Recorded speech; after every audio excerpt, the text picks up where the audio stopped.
Nawaambia hii shule haiko registered na ministry inasema shule yenye iko registered inafungwa.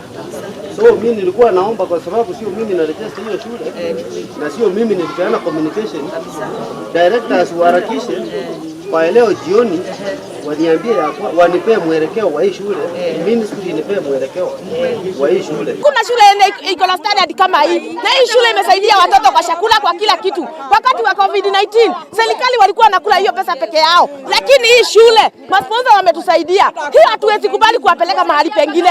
Tunaomba Mungu asimame na hii shule, na tunajua corruption itaisha, na kuna corruption itaingia.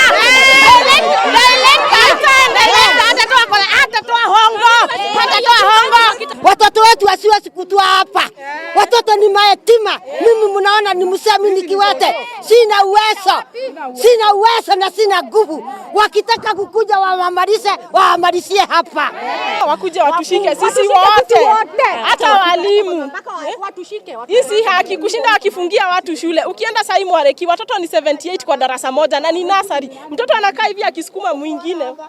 Huku tunakaa na amani, wanataka kutufungia. Wazazi ni kusaidiwa, wanasaidiwa. Hii shule imekuwa ikisaidia wazazi since COVID-19 ilitangazwa. Mr. Ogutu several times to come.